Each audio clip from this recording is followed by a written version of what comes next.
नमस्कार, राज्यसभा टेलीविजन के कार्यक्रम मीडिया मंथन में आपका स्वागत है। मैं हूं उर्मिलेश। मीडिया मंथन के आज के एपिसोड में हम बात करेंगे चैनलों में बाबा मठाधीश और अन्य मुद्दे। इन मुद्दों में हम सप्ताह की कुछ महत्वपूर्ण घटनाओं को भी लेंगे। इस विषय पर बातचीत करने के लिए हमारे साथ मौजूद हैं चार खास मेहमान। हमारे साथ हैं विष्णु नागर, वरिष्ठ पत्रकार और लेखक। हमारे साथ हैं शिवाजी सरकार, वरिष्ठ पत्रकार। प्रियदर्शन एनडीटीवी इंडिया के वरिष्ठ संपादक और साथ में वेंकटेश केसरी, एशियन एज के सहायक संपादक। आइए देखते हैं इस विषय से जुड़ी हमारी एक चित्रकथा। इसके बाद हम इस मुद्दे पर बहस करेंगे।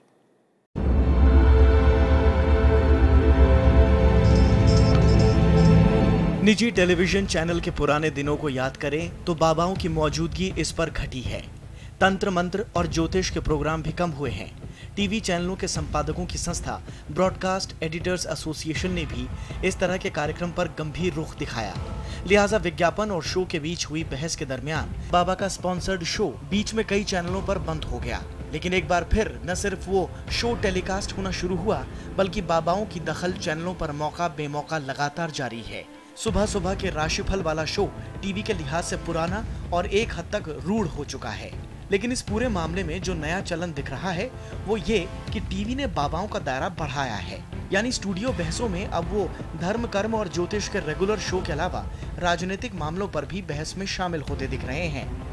बाबा लोगों को अब लोकतंत्र, राजनीति और विकास जैसे मुद्दों पर अपने धार्मिक नजरिए से बोलते दिखाया जा रहा है। ऐसा नहीं है कि इन मुद्दों पर उन्हें बोलने की पाबंदी होनी चाहिए, लेकिन सवाल ये है कि जिन राजनीतिक मसलों पर गंभीर चर्चा की उम्मीद होती है, उनमें राजनीति शास्त्रियों, नेताओं, बुद्धिजीवियों और इन मुद्दों पर जेन्युइन काम करने वाले टिप्पणीकारों की बजाय बाबाओं को किस बिना पर तरजीह मिली?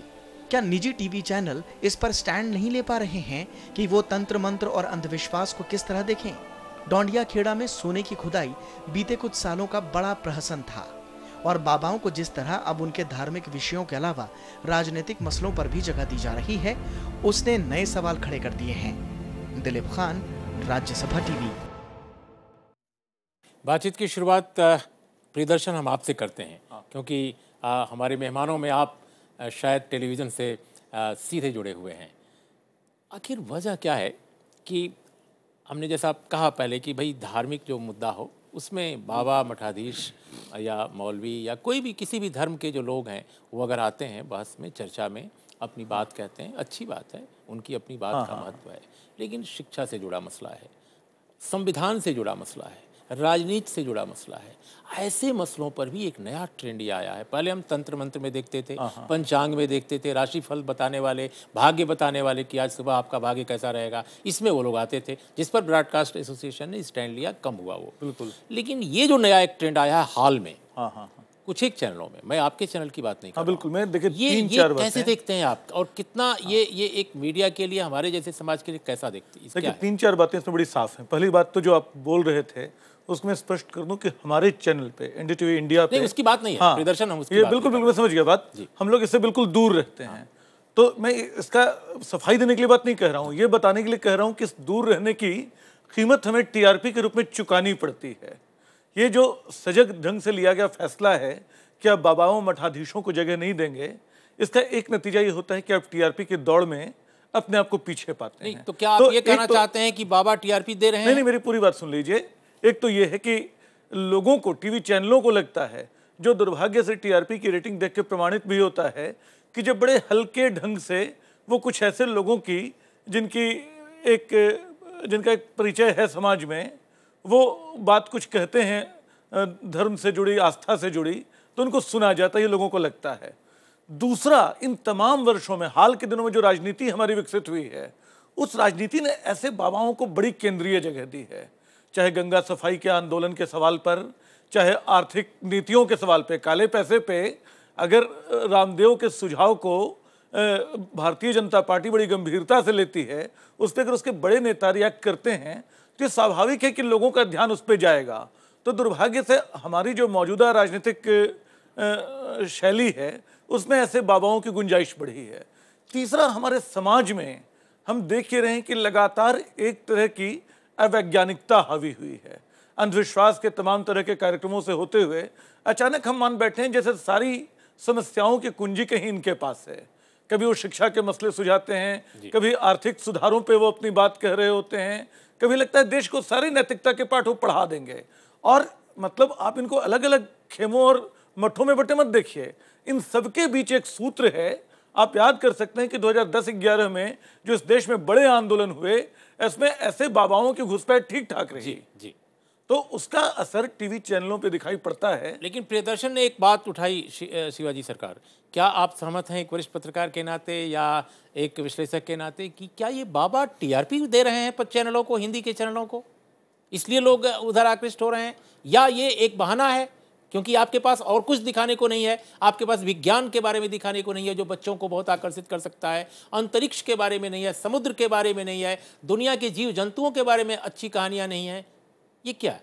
देखिए, एक चीज़ हमें मानना पड़ेगा जो आपने बताया, और एक बहुत साफ इंगित है उसमें, कि सामान्य रूप से जो टीवी चैनल है उनका स्ट्रेस खबरों पर कम है।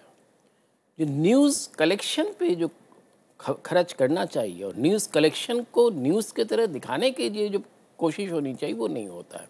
उनकी सारी कोशिश होती है कि सॉफ्ट न्यूज़ को हार्ड न्यूज़ की तरह कैसे दिखाया जाए, पैकेजिंग की जाए, पैकेजिंग के ज़रिए जैसे भी हो कम से कम खर्च करके ज़्यादा से ज़्यादा टीआरपी, जिसको आपने टीआरपी, ये सही है कि एक चीज़ जो पिछले कुछ सालों में हुआ है कि ये बाबा हो, मठाधीश हो, जिस तरह के इस तरह के जितने भी कभी धर्म संप्रदायों के लोगों को आप देखेंगे उसमें कहीं ना कहीं उनकी शिरकत होती है। इनके समाज में भी उनकी एक किसी न किसी वजह से उनकी एक पहचान बढ़ी है, कहीं ना कहीं मैं कहूँगा साख भी बढ़ी है।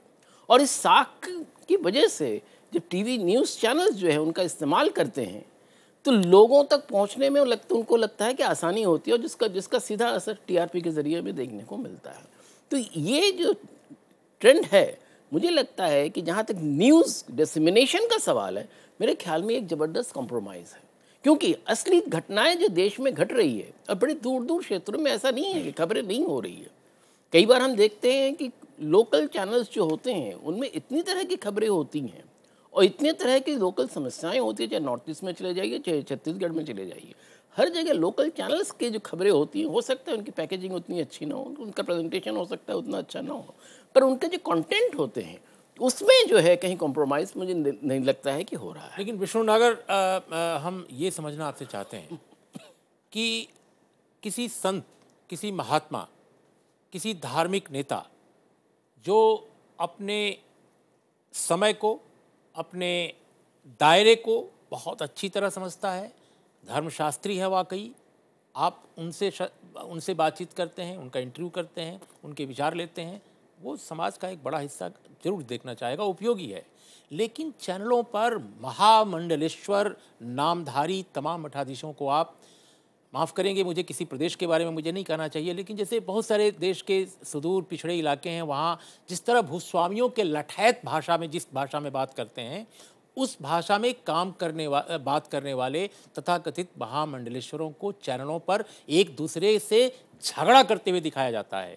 ऐसे आप अभी हाल के आप देखिए हिंदी चैनलों में क्या हाल है, कुछ एक चैनलों की बात मैं नहीं कर रहा हूँ, ज़्यादातर चैनलों की, कि ये धार्मिक नेता अपने को जो कहने वाले लोग हैं, जिनका वाकई अगर देखा जाए सच में तो धर्म से कितना रिश्ता है, वो एक अलग विषय है बहस का। लेकिन हम ये जानना चाहते हैं कि ये क्या पर्पजली हो रहा है टीवी चैनलों में, क्या ये भी एक तमाशा है दिखाने का, या धर्म के प्रति जो बात हो रही है कि क्या वाकई धार्मिक कॉन्स्टिट्यूएंसी में ये धर्म को मानने वाले लोगों के बीच में ये ले जाया जा रहा है टीआरपी के लिए, क्या है ये टीआरपी का खेल तो है ही, लेकिन इसके साथ जो तमाम रिकमेंडेशंस पे भी यह बात आई है कि ये जो बाबा है, ये जाहिर है कि बना बनाया पैकेज वो एडिटोरियल के रूप में देते हैं। मैं कुछ चैनलों को जानता हूँ, जैसे एक बाबा है जो लाखों 1 लाख 1.5 लाख रुपया जो है अपना आधे घंटे का प्रोग्राम दिखाने का देते हैं। ऐसे तमाम बाबा हैं, मतलब लगभग सारे बाबा इसी तरह का काम करते हैं। तो एक तो और इससे इनकी दुकान जमती है, और टीवी जो है अपनी धार्मिक या किसी भी तरह की दुकान जमाने का सबसे प्रभावशाली माध्यम है। तो ये जाहिर है कि ये धर्म की दुकान को, अपनी पर्सनल दुकान को बढ़ाने में टीवी का बहुत उपयोग करते हैं। दूसरी बात ये है कि हमारा जो पूरा समाज है उसमें जो इस तरह के अंधविश्वासों के खिलाफ जो थिंकिंग है, उसको बढ़ावा देने का कोई माध्यम न तो राजनीति में है न समाज में है। आप अगर जो है दाभोल कर अंधविश्वासों के खिलाफ लड़ते हैं तो उनकी हत्या की जाती है, उनकी हत्या की जांच में बहुत समय लगता है और उसके खिलाफ अंधविश्वास के खिलाफ कानून बनाने में इवन महाराष्ट्र में बहुत समय लगाया जाता है। और देश में इस समय सिर्फ 2 राज्य हैं, कर्नाटक और महाराष्ट्र, जहाँ पर अंधविश्वास निर्मूलन का कानून है और देश में कहीं इस तरह की चीज़ों की मांग नहीं है। तो हमारा समाज जो है इस चीज़ को पूरी तरह अंधविश्वासों को ख़त्म करने के लिए कहीं कोई सपोर्ट नहीं था। जो था भी, जो हमारे आरंभिक दिनों में जो था, वो जो है धीरे धीरे करीब 20-22 सालों से जब से ये, लेकिन हमारा संविधान विष्णु जी साइंटिफिक टेम्पर हमारा बकायदे हमारे दर्ज है हमारे संविधान में कि लेकिन उसको स्थापित किया जाना चाहिए। उसको आप हमारे जो है संविधान की मूल भावना की परवाह कौन करता है? जी, लेकिन वेंकटेश केसरी, आप अंग्रेजी के एक बहुत सक्रिय पत्रकार हैं। हम आपसे अगर समझना चाहें आखिर क्या वजह है कि अंग्रेजी के जो चैनल इस देश के हैं, और कई बार तो ऐसे ग्रुप्स हैं जो बाइलिंगुअल हैं, आई मीन वो हिंदी चैनल भी उनके पास हैं, अंग्रेजी चैनल भी हैं, लेकिन उनके हिंदी चैनलों में इस तरह की संकीर्णता, इस तरह का अज्ञान, इस तरह का साइंटिफिक टेम्पर का निषेध करती हुई जो प्रोग्रामिंग है वो हावी है। लेकिन अंग्रेजी के उनके जो चैनल हैं वो इन चीज़ों से परहेज कर रहे हैं। ऐसा क्या है? नहीं, मुझे लगता है उर्मिलेश जी, अंग्रेजी चैनल्स एक तो उसको इग्नोर कर रहे होंगे या फिर उनकी टीआरपी अंग्रेजी चैनलों के सामने अभी उन्हें समझ में नहीं आई होंगी, जो भी है।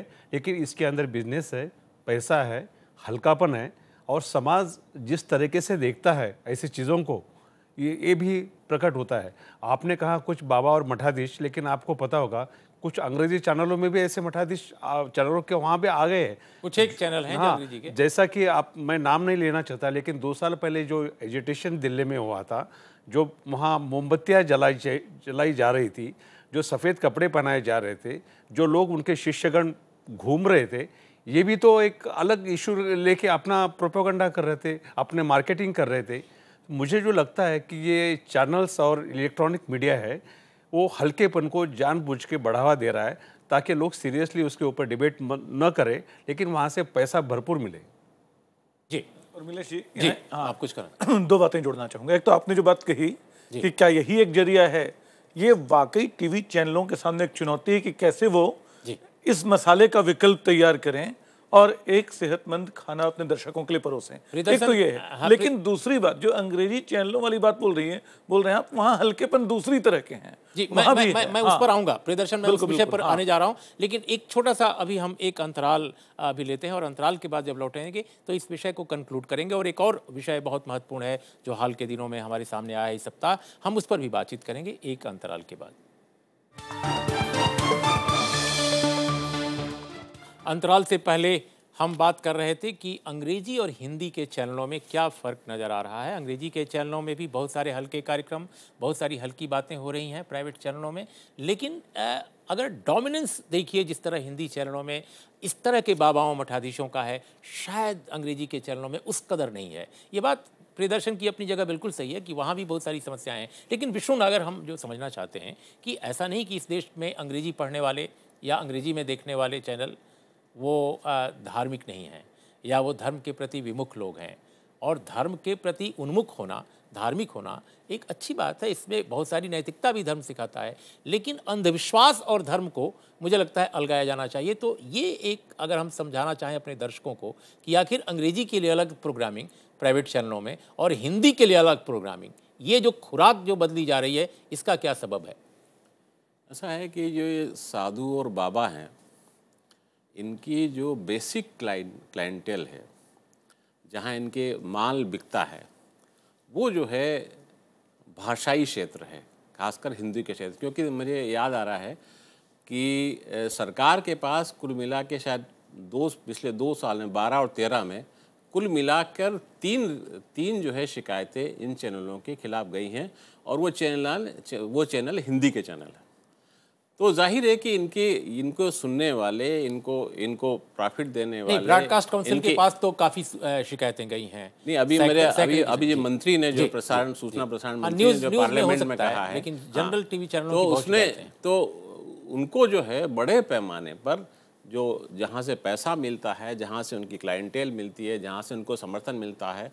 अब जैसे आसाराम है, कितने साल, मतलब ये कोई इन लोगों के बल पर, बेसिकली इनके बल से दूसरों से फ़ायदा उठाया, या तमाम जो बाबा हैं, तो वो जो ताकत तो साधारण लोगों से इकट्ठा करते हैं, और फ़ायदा जो है वो जाहिर है। लेकिन अंग्रेजी हिंदी का जो फ़र्क है, वो अंग्रेजी हिंदी का फ़र्क इसलिए है कि जो अंग्रेजी की जो क्लाइंटेल है, वो जो है वो इस बात को उसको अपना उसके जो अंधविश्वास हैं उनको, जाहिर है कि एक बड़े भद्र वर्ग से है, तो वह उसको सार्वजनिक रूप से छुपाने का यथासंभव प्रयत्न करती है। ऐसा नहीं कि उसका विश्वास नहीं है। हम तमाम उदाहरण देख सकते हैं कि एक हमारे बहुत बड़े उद्योगपति हैं, 27 मंजिला उन्होंने इमारत बनाई और उसमें वो रहने नहीं गए, क्योंकि वो क्या विश्वास था कि उसमें कोई अशुभ हो जाएगा, उसमें जो है वो हो सकता है। तो ऐसे एक हमारे फिल्म के बहुत बड़े अभिनेता हैं, उन्होंने अपने बेटे की शादी की, तो वो जो उनकी पत्नी होने जा रही थी वो मंगली थी, तो उन्होंने उसको अपने पेड़ से शादी की। तो अंधविश्वासों से तो भरपूर है फिल्मी दुनिया, और इवन राजनीति में तमाम अंधविश्वासी लोग बैठे हुए हैं। तो इस वर्ग में अंधविश्वास है, ये पूरा वर्ग उससे जुड़ा हुआ है। ये नहीं मानना चाहिए कि वो अंधविश्वासी नहीं है, लेकिन एक साधारण निम्न मध्य वर्ग और मध्य वर्ग जो है वो अपने विश्वासों को छुपाता नहीं है, ये सार्वजनिक रूप से यथासंभव छुपाने की कोशिश करते हैं। जाहिर है कि वर्गीय दृष्टिकोण का फ़र्क है, मैं मानता हूँ। शिवाजी सरकार, बिल्कुल अंत में हमारे पास समय ख़त्म हो रहा है, क्योंकि हम एक दूसरे विषय को लेना चाहेंगे। आपको क्या लगता है, अब चूँकि आप दोनों तरह के चैनलों को देखते हैं, दोनों तरह के अखबारों को पढ़ते हैं और बुनियादी तौर पे अंग्रेजी के पत्रकार हैं, जो ये फ़र्क है, क्या चैनलों में, खासकर न्यूज़ चैनलों में, न्यूज़ के प्रति जो एक रुझान की कमी दिखती है, न्यूज़ पर कम खर्च जो आप जिसकी चर्चा कर रहे थे, क्या एक आसान रास्ता खोज लिया गया है कि इस तरह की चीज़ों को दिखाओ, इस तरह के लोगों को बैठाओ जिससे उत्तेजना पैदा की जाए स्टूडियो में?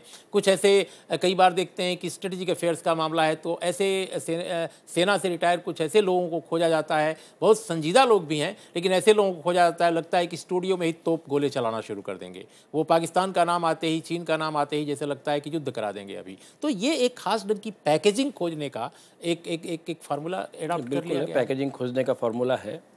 और एक, मैंने आज से नहीं, मैं 70 के दशक से मैं जो मीडिया से जब से जुड़ा हूँ खास करके, मैं ये देख रहा हूँ अंग्रेजी और हिंदी का एक फ़र्क जो है अखबारों में। एक ही ग्रुप के अखबार में अंग्रेजी का अखबार दूसरी तरह का होता है, हिंदी का अखबार दूसरी तरह का होता है, रीडरशिप के हिसाब से, क्लाइंटेल के हिसाब से होता है। फिर एक चीज़ जो है, आपने ये जो कहा कि अंग्रेजी अखबारों में गुरुओं का प्रवेश नहीं होता, ऐसा नहीं है। नहीं।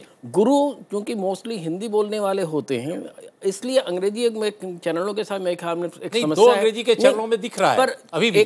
एक आध जो गुरु हैं जो अंग्रेजी बोलते हैं और बड़े सॉफ्ट स्पोकन हैं, उनको जिस तरह से कई बार प्रेजेंट किया जाता है उतने उस तरह से नहीं प्रेजेंट किया जाता है जैसे हिंदी चैनलों में। लेकिन पर ये वेंकटेश है कि केसरी, अंग्रेजी चैनल इस बिल्कुल अछूता है, ऐसा नहीं है। वेंकटेश केसरी अंग्रेजी चैनल अछूता नहीं है, बिल्कुल सही है। दो चैनल को तो मैं आइडेंटिफाई कर रहा हूँ कि वहाँ भी ये ट्रेंड एक है।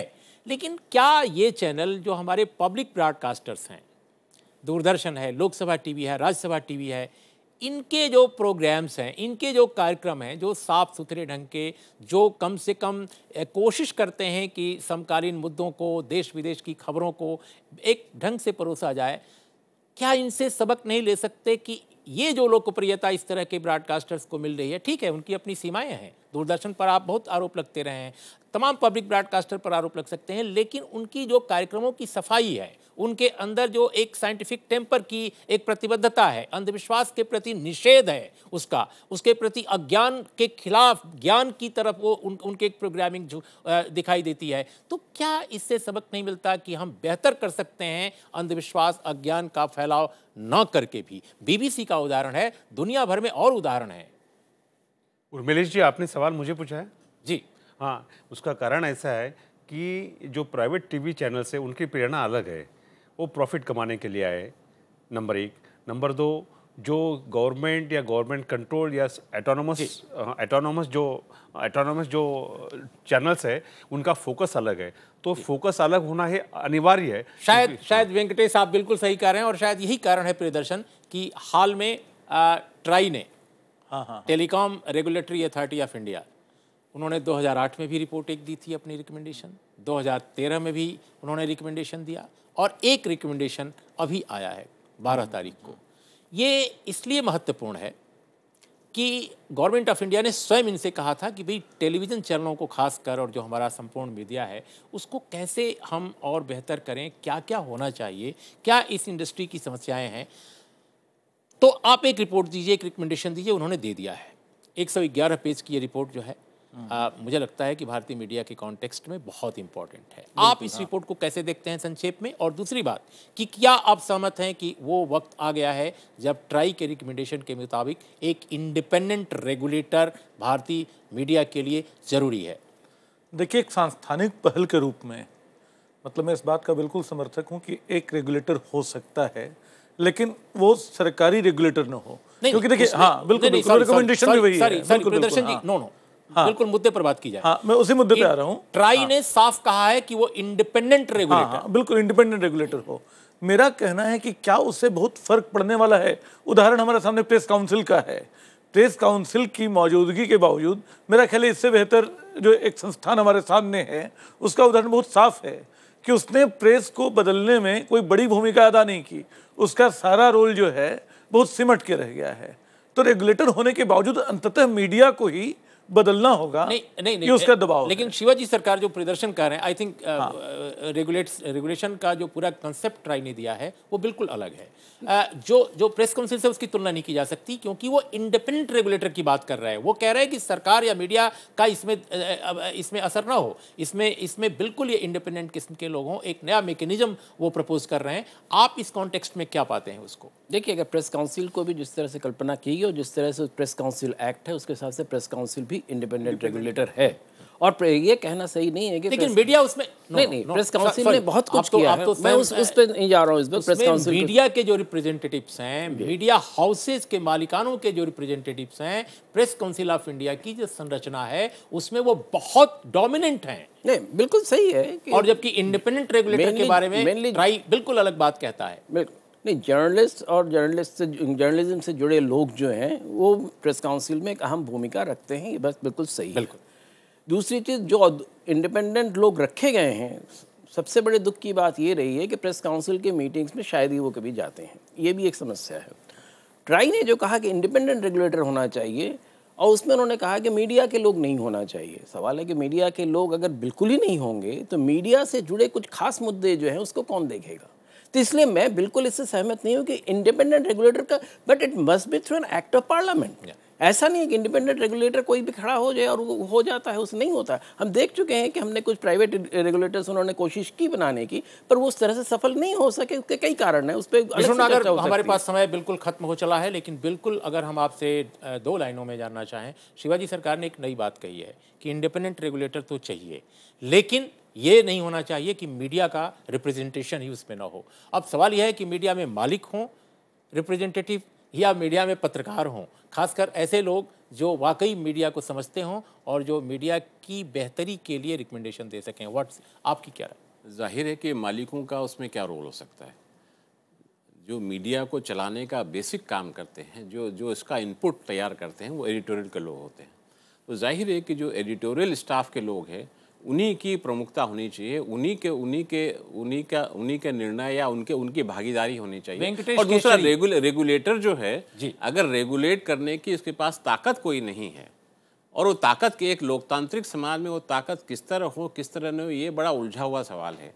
तो ये सवाल हल होना जरूरी है। वेंकटेश केसरी, बिल्कुल अंत में हम आपसे अगर 2 लाइन में समझना चाहें, आपकी क्या राय है? किस तरह के इंडिपेंडेंट रेगुलेशन, आमतौर पे इंडिपेंडेंट रेगुलेशन से यहाँ पर किसी को एतराज़ नहीं है, हमारे मेहमानों को ऐसा मुझे लग रहा है, लेकिन उसकी संरचना क्या हो, कैसे हो? ये तो सब मान रहे हैं कि मीडिया में समस्याएं हैं, मीडिया उद्योग और पत्रकारिता दोनों के बीच के फर्क को भी अलगाया जाना चाहिए। आप क्या समझते हैं? उर्मिला जी, ये सिर्फ एडवाइजरी बॉडी रहेगी या फिर सिर्फ ऑम्बुड्समैन जैसा रहेगा या सिर्फ सूचनाएं करती रहेंगी तो उसका कोई पालन नहीं होगा। जैसा प्रेस काउंसिल ऑफ इंडिया का हुआ था वैसा इसका भी हश हो जाएगा, नंबर 1। नंबर 2, मीडिया के बाहर के लोग आए तो वो अपना मोनोपोली इस्टेब्लिश करेंगे।